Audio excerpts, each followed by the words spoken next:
Este es un mensaje de la iglesia Un Lugar Cerca de Ti. Trabajamos por una nueva generación. Juan capítulo 8, verso 1 al 4. Dice la palabra de Dios. ¿Cuántos quieren oír la palabra de Dios? Dice Juan 8, verso 1 al 4. Jesús regresó al monte de los olivos, pero muy temprano, a la mañana siguiente, estaba de vuelta en el templo. Pronto se juntó una multitud y él se sentó a enseñarles. Mientras hablaba, los maestros de la ley religiosa y los fariseos le llevaron a una mujer que había sido sorprendida en el acto de adulterio. Estamos en el verso 3. ¿Quién llevó la mujer? Ahí dice. Los maestros de la ley religiosa o escribas, está muy bien, y los fariseos llevaron a una mujer que había sido sorprendida en el acto del adulterio. La pusieron en medio de la multitud. Maestro, le dijeron a Jesús, esta mujer fue sorprendida en el acto del adulterio. La ley de Moisés manda apedrearla. ¿Tú qué dices? Verso 7. Como ellos seguían exigiéndole una respuesta, él se incorporó nuevamente y les dijo, muy bien, pero el que nunca haya pecado, que tire la primera piedra. Luego volvió a inclinarse y siguió escribiendo en el polvo, y al oír eso los acusadores se fueron retirando uno tras otro, comenzando por los de más edad, hasta que quedaron solo Jesús y la mujer en medio de la multitud. Entonces Jesús se incorporó de nuevo y le dijo a la mujer, ¿dónde están los que te acusaban? ¿Ni uno de ellos te condenó? Ni uno, Señor, dijo ella. Yo tampoco, le dijo Jesús, vete y no peques más. Si está tomando apuntes o si va a hacer una nota mental ahí en su corazón, ponga como título a la prédica de hoy, Jesús destruyó la misoginia. ¿Y qué es la misoginia? La descripción de la palabra misoginia es el odio o la aversión a las mujeres. La misoginia puede manifestarse de 4 maneras, escuche muy bien. La primera es denigración, diga conmigo denigración. ¿Qué es denigración? Decir cosas negativas en contra del buen nombre, hablar insultos o palabras despectivas. Eso es denigrar a alguien, hablar mal del buen nombre de una persona. La segunda manifestación de la misoginia es la discriminación, lo cual se define como dar un trato diferente a personas que merecen recibir el mismo trato que otras. La tercera manifestación de la misoginia es violencia contra la mujer. Y la cuarta se llama cosificación sexual, de cosa, volver a la mujer una cosa o un objeto sexual. Ahora, la pregunta que me surge en esta mañana es, ¿habrá misoginia todavía o no? Pues vamos a ver unas imágenes para saber si hay misoginia. Esta imagen es del 26 de septiembre del 2017. Dice, Arabia Saudita, ahora las mujeres sí pueden conducir. Hasta el año pasado las mujeres pudieron sacar licencia para conducir. ¿Cómo se llama eso? Discriminación. Pensar que ellas no lo pueden hacer. De hecho, también Arabia Saudita es uno de los países, de los últimos países que aprobó la votación. De hecho, solamente hay un país o un estado en el mundo donde hoy aún las mujeres no tienen derecho a elegir ni ser elegidas. Le va a causar curiosidad cuál es ese lugar. Se llama el Vaticano. Allá las mujeres no tienen voz ni voto. Y el que manda ahí se llama Papa. Ese dato me pareció impresionante. Pero esta es otra imagen para mostrar lo que estoy hablando. Ocurrió en los Olímpicos. No sé si ustedes vieron, pero las mujeres que son árabes o del Islam no pueden descubrir su cuerpo. Entonces yo creo que ellas están en un poquito de desventaja, ¿no? ¿Será que eso no las pone en desventaja? Están siendo discriminadas. Pero tengo otro. Esto pasó hace 2 semanas, no sé si alguien vio. Esta periodista está cubriendo un partido de fútbol en México. Y mientras está dando la noticia, este personaje la está abusando. Y ella se voltea y lo agarra a microfonazos. Eso se llama misoginia. Creer que la mujer es un objeto sexual. Pero aún tengo otra más. Esto pasó el 14 de abril del 2018. Dice, quieren prohibir a Maluma en España por sus letras machistas y misóginas. Más de 10.000 personas del Ayuntamiento de Palencia piden que el colombiano no actúe durante una fiesta municipal por considerar que sus temas denigran a las mujeres. Este es el representante máximo de la misoginia. Sus letras son detestables, son asquerosas. Y entonces se reúnen 10.500 personas a pedirle al alcalde de un pueblito en España, venga, no traiga ese tipo, eso es una vergüenza. Y mire lo que contesta el alcalde. El alcalde de la ciudad, Alfonso Polanco, lamentó las críticas al concierto, pero afirmó que aunque respeta todas las opiniones, es un privilegio que el número 1 del mundo actúe en la ciudad, por lo que está muy orgulloso de haberlo contratado. Y este personaje atroz de Maluma, con todas sus letras sucias, va a inaugurar el Mundial de Fútbol. O sea, tan hermoso deporte, contaminado con esa música tan horrible. O sea que la respuesta es que sí hay misoginia hoy. ¿Cuáles son las 4 características de la misoginia? ¿Cuál es la primera? Denigrar, hablar mal de la mujer. ¿Cuál es la segunda? Discriminación. ¿Cuál es la tercera? Violencia. ¿Y cuál es la cuarta? Creer que son objetos. Ahora volvamos al relato, Juan capítulo 8, verso 3.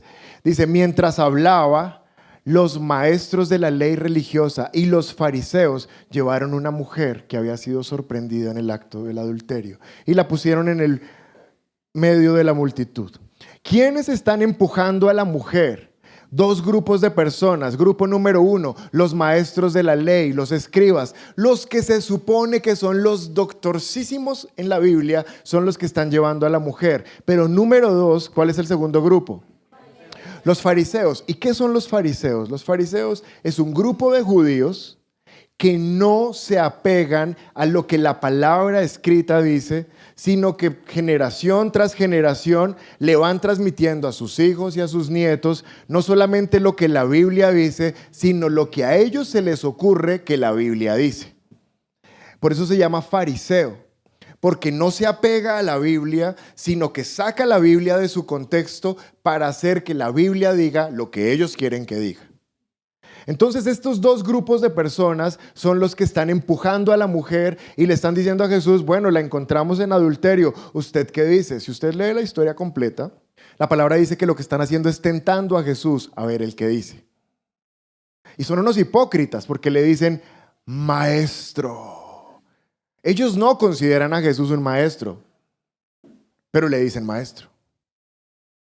Es decir, que estos hombres están siendo influenciados por este tipo de pensamiento que se llama ¿cómo? Misoginia. Otra pregunta para esta mañana es, ¿cuál es el origen de la misoginia? Pues está en Génesis capítulo 3, verso 15. La palabra dice, y pondré hostilidad entre tú y la mujer. ¿Quién está hablando? ¿Cuál Dios? Dios el Padre. ¿Con quién está hablando?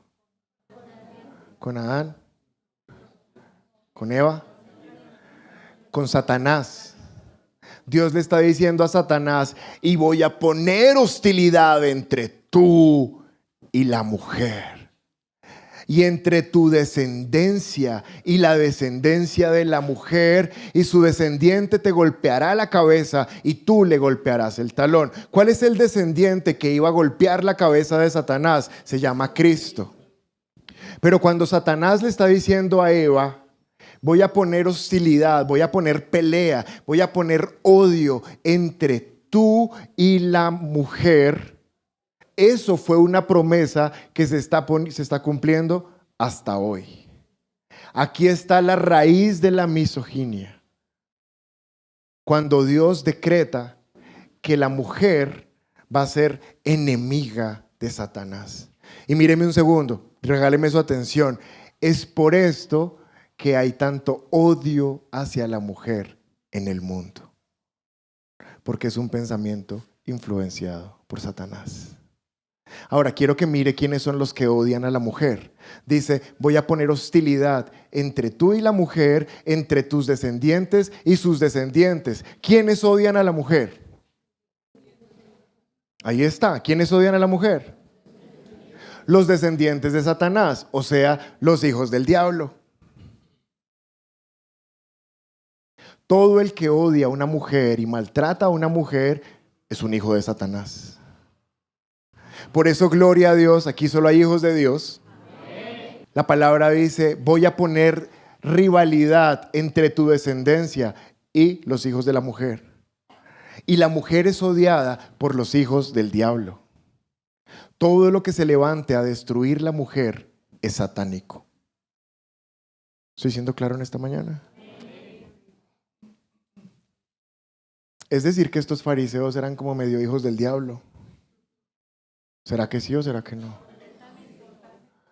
Levítico 20:10. Ellos le están diciendo, Jesús, te trajimos una mujer y la ley dice que si es sorprendida en adulterio hay que apedrearla. Eso dice la ley. Mire lo que dice la ley. Si un hombre comete adulterio con la esposa de su vecino, tanto el hombre como la mujer, diga conmigo, tanto el hombre como la mujer.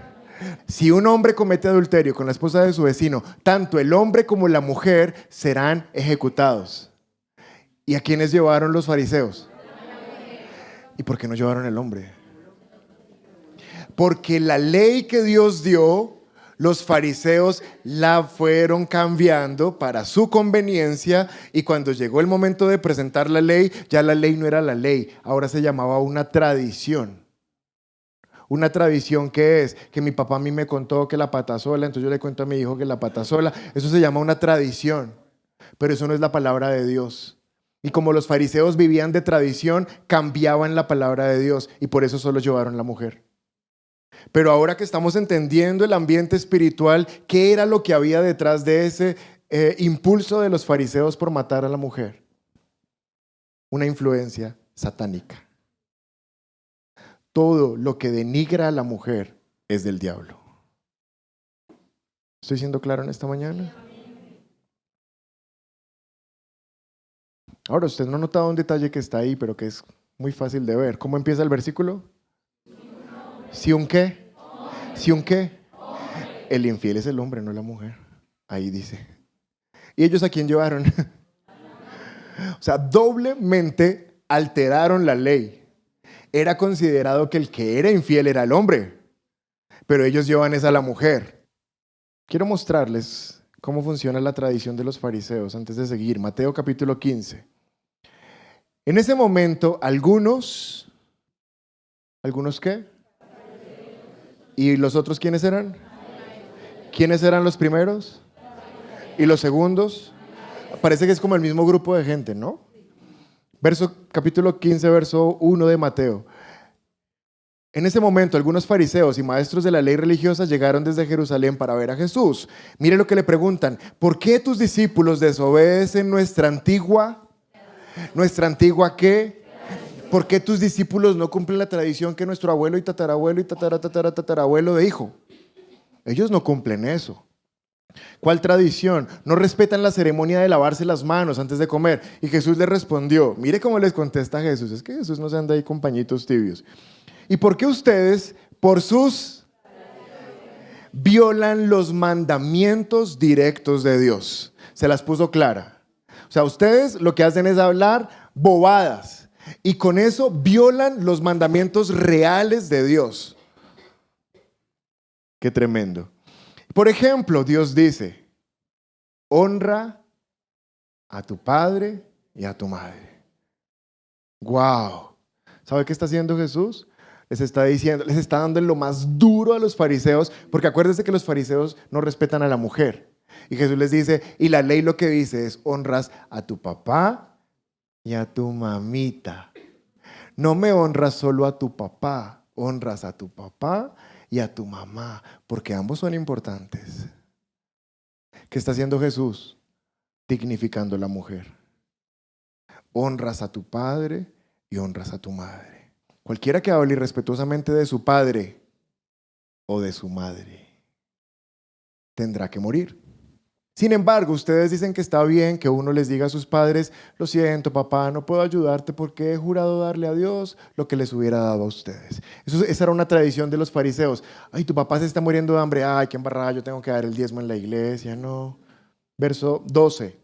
Entonces los discípulos se acercaron y le preguntaron a Jesús. Mire, los discípulos saben que los fariseos son unos bravos y se le acercan después a Jesús y le dicen: Maestro, ¿te das cuenta que acabas de ofender a los fariseos con lo que acabaste de decir? O sea, te les metiste con su tradición. Verso 13, Jesús contesta: toda planta que no fue plantada por mi Padre Celestial será arrancada de raíz. Está diciendo que los fariseos no son plantados por su Padre Celestial, o sea, no son hijos de Dios. Verso 14, así que no les hagan caso. Son guías ciegos que conducen a los ciegos. Y si un ciego guía a otro ciego, los dos caerán en una zanja. Tremendo. Yo le quiero mostrar algo. Este odio a la mujer, primero que todo, está desde Génesis, cuando Dios hace que haya una enemistad entre la mujer y el diablo. Pero ese espíritu influencia a los fariseos para que odien a la mujer. Pero quiero decirle una frase, si la va a escribir está bien, si no preste atención. Menospreciar a la mujer es un acto vil de desconocimiento de Dios. Menospreciar a la mujer es un acto vil de desconocimiento de Dios. Es hacer a Dios un machista y tergiversar las escrituras. Cuando alguien menosprecia a una mujer, está haciendo a Dios un machista y está alterando lo que la palabra de Dios dice. Y le quiero mostrar qué dice la palabra de Dios acerca de las mujeres. Número 1, Génesis capítulo 1, verso 27. Así que Dios creó a los seres humanos a su propia imagen, a imagen de Dios los creó, hombre y mujer. Número 1, Dios creó tanto a hombre como a la mujer a su imagen. Y entonces ahora sale una cantidad de locos en internet y dicen: Jesús es mujer. Dios mío, deberían dejar de hacer el oso. O sea, es que están haciendo un ridículo. ¿Dios es hombre o es mujer? Dios no es ni hombre ni es mujer, es un espíritu. Los espíritus no tienen sexo. Y cuando dice que Dios hizo a los hombres a su imagen y a su semejanza, hombre y mujer los creó, entonces decimos que Dios es hombre y mujer al tiempo, que no, nosotros somos seres espirituales. La parte que nos parecemos a Dios es nuestro espíritu. ¿Estoy siendo claro? Entonces, iglesia, présteme su atención, sacuda al de a su lado y dígale: ahora sí despiértese que va a empezar lo bueno. Número 1, lo que le quiero decir es: desde que Dios creó a hombre y mujer, planteó crearlos iguales. No hay diferencia, porque para Él no son diferentes, porque Él no está viendo hombre y mujer, Él está viendo espíritus. Y los espíritus no tienen sexo, son hombre y mujer igualitos delante de Dios. Así los creó. Fue el plan de Dios crearlos iguales. Estoy hablando espiritualmente. No diga: ay, entonces si me gustan ahora las mujeres y soy mujer está bien. No. Estoy hablando del diseño original espiritual de Dios. ¿Me está entendiendo? De hecho, el versículo que les leí de Levítico también muestra que son iguales. Si los pillan en adulterio, hombre y mujer deben morir por igual. Son iguales, igual de culpables. Después aparece Cristo. Aparece otro grupo de personas también brillantes, usted lo puede buscar por internet. Gente diciendo: bueno, y si la mujer fuera igual al hombre, ¿por qué Jesús solo tuvo discípulos hombres? ¡Qué genialidad! Pues porque la época no permitía que la mujer saliera de su casa. Era una sociedad machista que aún hoy en muchos sitios de Oriente se mantiene. La mujer aún hoy en el Islam, en el Corán, ella no escoge con quién se casa, sino la casan. El Corán y mucho de los antiguos libros que usan los judíos dicen que la mujer no se puede separar, pero el hombre sí. Y dicen que si el hombre medio sospecha de infidelidad, la puede levantar a golpes porque es mujer. Y la mujer no debe salir de su casa porque avergüenza a Dios. No sé si usted sabe por qué las mujeres vivían cubiertas y solo se les mostraban los ojos. Todavía hoy pasa, ¿has visto? ¿Por qué? Porque los judíos interpretaban, también apoyados un poquito por los griegos, pensaban que como Eva falló y a través de Eva entró el pecado. Ahora, no se dan cuenta que fue que Adán no estaba ahí pendiente de Eva, debió estar con ella, pero a través de ella entró el pecado. Entonces la mujer es una vergüenza. La mujer es una vergüenza para la humanidad. Entonces que solo se le vean los ojos, lo demás que muestre es horrible. Ahí está la raíz para que todas esas culturas piensen que la mujer debe estar cubierta y que no debería salir de la casa, porque como el pecado entró a través de Eva, Eva es una vergüenza. Entonces en la época de Jesús, la mujer ni a la sinagoga ni al templo podía ir, y si podían entrar las dejaban por allá aisladas en un lugar y no podían hablar, porque la mujer es completamente oprimida en la época de Jesús. Entonces a la pregunta de cualquier especialista que dice, y entonces si la mujer es igual al hombre, ¿por qué Jesús no tenía discípulas? Pues porque la época no permitía, donde mandara hombres de 2 en 2 y mujeres de 2 en 2, volvían los 2 hombres, pero las mujeres no volvían. Los fariseos se las mataban. Les dirían, ¿usted qué hace fuera de la casa? Vaya a ver para la casa. ¿Me está entendiendo?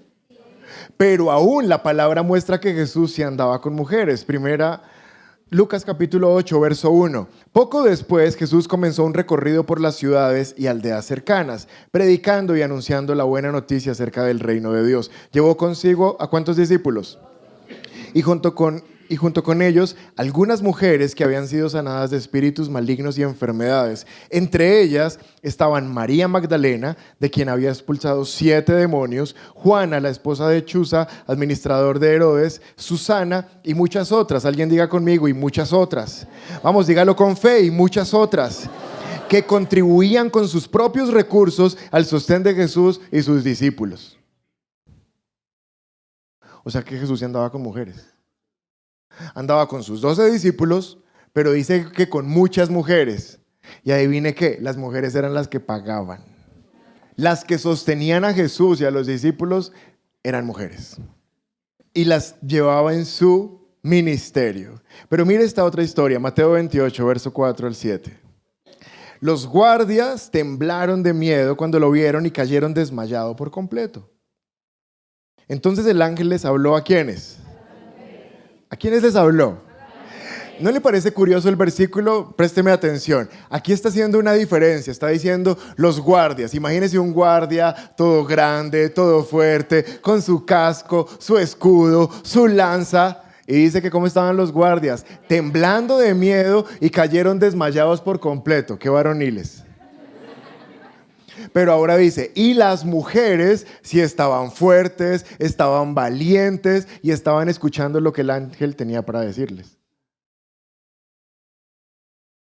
El ángel le dijo, no teman. Sé que buscan a Jesús, el que fue crucificado. No está aquí. Ha resucitado tal como dijo que sucedería. Vengan, vean el lugar donde estaba su cuerpo. Verso 7. Y ahora vayan rápidamente y cuéntenle a los discípulos que ha resucitado, que va delante de ustedes a Galilea. Allí lo verán. Recuerden lo que les he dicho. Iglesia, si las mujeres no fueran importantes para Jesús, las mujeres no hubieran sido las primeras en predicar el evangelio. Ellas son las primeras en predicar el evangelio de la resurrección de Cristo. Si estas mujeres no estaban y no hubieran estado ahí recibiendo esa instrucción, usted y yo hoy estaríamos celebrando el Día de la Madre por allá en un asado. No existiría la iglesia. Gracias a Dios por esas mujeres que fueron valientes y fueron a buscar el cuerpo de Jesús y recibieron la palabra. Entonces todavía hay gente que dice, la mujer no predique. Pues que no predique, ya predicó. Ellas fueron las primeras que predicaron de un Jesús resucitado. Y le quiero decir a una sociedad machista, no porque ustedes estén acá, porque ustedes no son machistas, porque son hijos de Dios. Pero alguien escuchará esta prédica y le quiero preguntar a una sociedad machista, ¿y dónde estaban los hombres cuando se necesitaba recibir el evangelio? Estaban asustados, estaban encerrados. Pero las mujeres digan amén. Las mujeres son ejemplo de valentía. ¿Sabe? Espere, hoy hay más mujeres aquí que hombres. Las mujeres son más valientes, los hombres estaban allá, ay, no nos maten, no nos maten. Las mujeres, no tengo miedo. Más encima llegan las mujeres y le dicen, resucitó, resucitó. ¿Y qué dicen los hombres? ¿Qué? No les creyeron.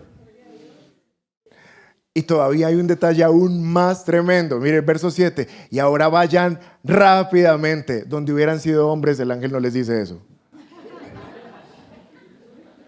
Porque si hay alguien eficiente es una mujer. Amén. Entonces Cristo y la palabra lo que está haciendo es dignificando a las mujeres. Fueron las primeras que comparten el evangelio. Pero mire una historia más, Mateo 26, verso 6. Mientras Jesús estaba en Betania, en casa de Simón el leproso, se le acercó. ¿Quién se le acercó? Mientras Jesús estaba en Betania, en casa de Simón el leproso, otras traducciones no dicen Simón el leproso, sino Simón el fariseo. Otro fariseo. Dios mío, abundaban los fariseos. Y Jesús está en la casa de Simón el fariseo y se le acerca una mujer, lleva consigo un vaso de alabastro con un perfume muy caro que derramó sobre la cabeza de Jesús mientras él estaba sentado a la mesa. Al ver esto, los discípulos, en otras versiones no dice los discípulos, sino los fariseos, se enojaron y dijeron, ¿pero qué desperdicio es este? Pudo haberse vendido por mucho dinero y dado a los pobres. Jesús se da cuenta y les dice, ¿por qué molestan? ¿A quién? Jesús es un defensor de la mujer tremendo. ¿Por qué molestan a esta mujer? Lo que ha hecho conmigo es una buena obra, porque ustedes siempre tendrán a los pobres, pero a mí no siempre me tendrán. Y lo que ha hecho ella al derramar sobre mí este perfume es prepararme para la sepultura. Eso fue un acto profético. Lo que estaba pasando es que estaba diciendo, este es el que va a ser crucificado por nosotros. Ella lo reconoció, el resto no. Y el verso 13 es impresionante, por favor, mire la pantalla. De cierto les digo, cuando Jesús dice de cierto les digo, es como cuando yo les digo, iglesia, míreme un segundo, preste atención, ponga cuidado lo que le voy a decir. Cuando Jesús dice de cierto les digo, está tratando de atraer la atención de los discípulos, porque va a decir algo que es sumamente importante. Verso 13, de cierto les digo que en cualquier parte del mundo, esto incluye Mosquera, donde el evangelio sea proclamado, también se contará lo que esta mujer ha hecho y así será recordada. ¿Sabe algo? Cuando se predica el evangelio no se habla de que un hombre será recordado, se habla de que una mujer sería recordada. Y esto es impresionante. Yo no sé si ya logró entender el contexto, pero está Jesús en la casa de un fariseo y se le mete una mujer. Eso no puede pasar. La mujer tiene que estar allá guardada, pero esta mujer se entra. Hace una segunda ofensa terrible. Va y toca a Jesús. Dios mío, qué sacrilegio. Yo creo que la gente sea seguridad. ¿Cómo toca a Jesús una mujer? Pero Jesús permite todo esto para mostrar que la mujer es importante. Y me parece tremendo cuando dice, cada vez que se pronuncie o se proclame el evangelio, se recordará de esta mujer. Hechos capítulo 2, verso 17 al 18. La palabra dice, y en los postreros días, dice Dios, ¿quién dice? Derramaré mi espíritu sobre toda carne, y vuestros hijos y vuestras hijas profetizarán. Alguien diga conmigo, y vuestros hijos y vuestras hijas. Vuestros jóvenes verán visiones y vuestros ancianos soñarán sueños. Y mire lo que dice el verso 18. Y de cierto. ¿Por qué dice y de cierto? Atención, atención. Y de cierto, sobre mis siervos y sobre mis siervas en aquellos días derramaré mi espíritu y profetizarán. ¿Quiénes profetizarán? Los siervos y las siervas. Escuche muy bien, Génesis capítulo 1, Dios está diciendo, hombre y mujer los creó. Dios está diciendo, para mí son iguales. Ahora, Nuevo Testamento, Mateo, Lucas, Jesús está diciendo, la mujer es importante, honra a tu padre, pero honras a tu madre. No hablas mal de tu madre, ni hablas mal de tu padre. Jesús está haciendo que son iguales. Y ahora el Espíritu Santo dice, vengo por igual sobre hombres y sobre mujeres, sobre siervos y sobre siervas. Tanto el Padre como el Hijo, como el Espíritu Santo me están enseñando en esta mañana que somos iguales. y está sacando de la mente de las personas un espíritu de misoginia. Que escuche algo, me parece sorprendente, pero aún entre las mismas mujeres hay misoginia contra otras mujeres. Qué cosa tan curiosa. ¿Qué más dice la palabra? Solo quiero mirar unos versículos más. Primera de Pedro 3:7. Está diciendo Pedro: de la misma manera, ustedes los esposos sean comprensivos con ellas en su vida matrimonial. Hónrenlas, pues como mujeres son más delicadas y además son coherederas con ustedes del don de la vida. Vuelva al contexto donde está escrito esto: una sociedad machista, donde la mujer está guardada, donde si habla se le pega, donde no se casa con el que quiere, sino con el que le toca. Y Pedro está diciendo: hombres, sean comprensivos con sus esposas. Está tratando de dignificar a la mujer en una sociedad donde la mujer no tiene dignidad. Y mire lo que dice después: hónrenlas, pues como mujeres son más delicadas. Hasta este momento no importaba si eran delicadas o no, pues hay que tratarlas duro. Pero ahora Pedro dice: son como un vaso frágil. Y después dice: y son coherederas con ustedes. ¿Qué es coheredero? Coheredero, iguales. Pedro está diciendo: son iguales. Y hombres, ¿cuántos hombres hay en este lugar? Dice: y así las oraciones de ustedes no serán estorbadas. Usted trata mal a una mujer, a Dios como que le entra cera en el oído y no lo escucha. ¿Sabe algo? La Biblia no dice a las mujeres que nos traten bien para ser escuchadas, solo lo dice de los hombres. ¿Por qué solo lo dirá de los hombres? Porque está dignificando a la mujer. Esto pasa con Pedro, pero ¿qué pasa con Pablo? Gálatas capítulo 3, verso 28. Dice: ya no hay judío ni gentil, ya no hay esclavo ni libre, ya no hay hombre ni mujer, porque todos ustedes son uno en Cristo Jesús. Todos ustedes son uno en Cristo Jesús.